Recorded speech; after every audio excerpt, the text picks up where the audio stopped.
combinação entre átomos, a gente chama de ligação química, tá? Aí aqui tem o seguinte, ó, os elétrons mais externos do átomo são os responsáveis pela ocorrência da ligação química. Como assim, Camila?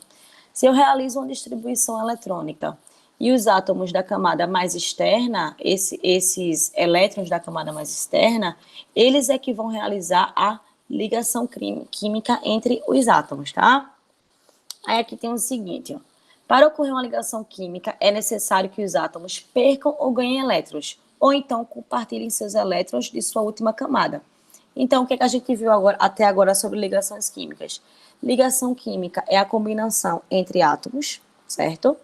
E aí, para que ocorra uma ligação química, um átomo ele tem que perder elétrons, outro átomo tem que ganhar elétrons, ou compartilhar os seus elétrons da sua última camada. Outro ponto que a gente viu até agora também é que essa ligação ela é realizada entre elétrons da última camada, da camada mais externa do átomo.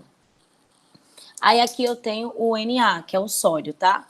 O sódio ele tem apenas um elétron na sua última camada. Por quê, Camila? Porque ele é um elemento do grupo 1, da família 1A.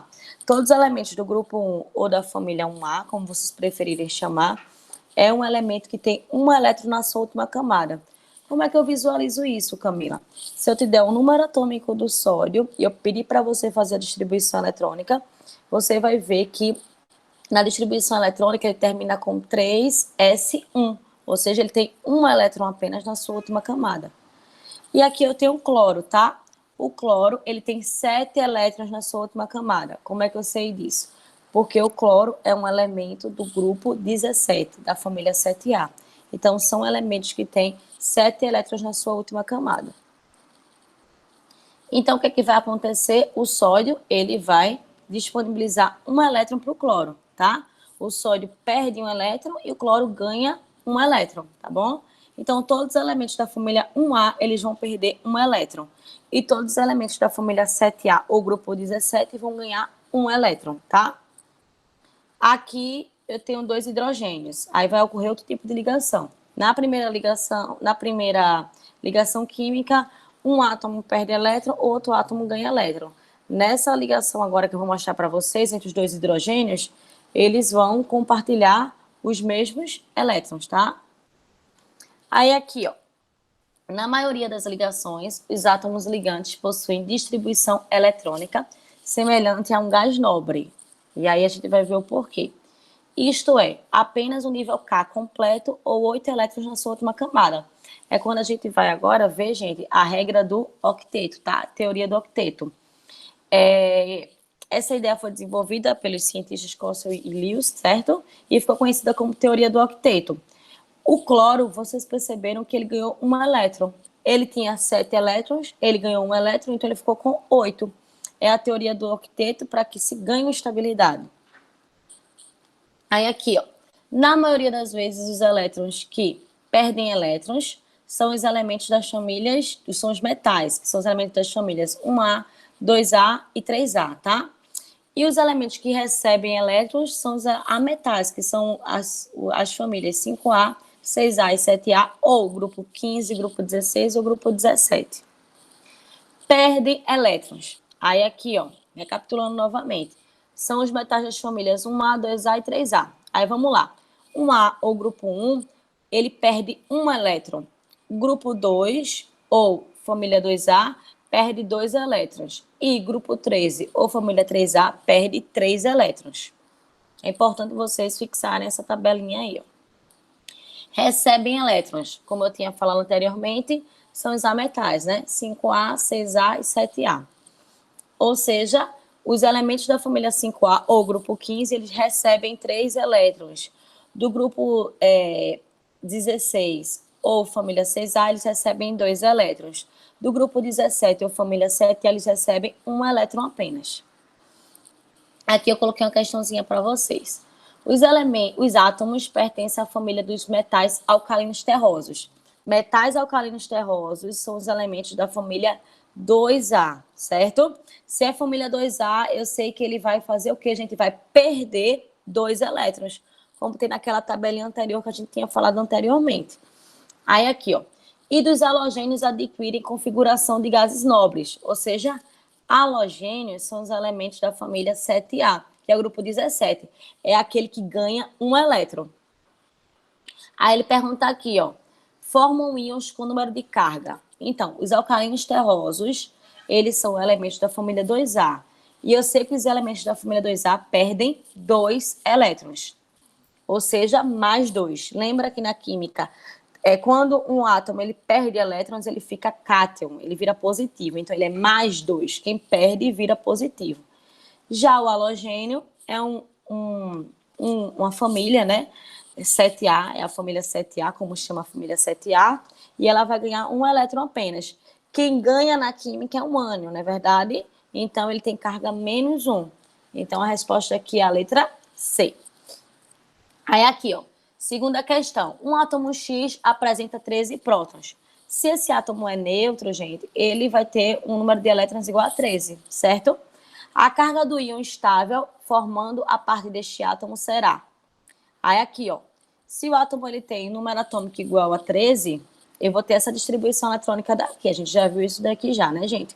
Então, quantos elétrons tem na sua camada mais externa? 3, não é 3? Aqui, ó. 3s2 e 3p1. Se eu somar 2 mais 1, 3 elétrons. Então, tem 3 elétrons na sua camada mais externa. Então, ele é um elemento da família do grupo 13, né? Da família 3A. Se é da família 3A, ele perde 3 elétrons. E se perde, ele é mais 3. Quem perde na química fica positivo. Ó, última camada, 3 elétrons. Então, ele perde 3 elétrons. Então, ele vai ser o mais 3, como aí na letra E. Aí eu tenho, gente, a ligação iônica ou eletrovalente, tá?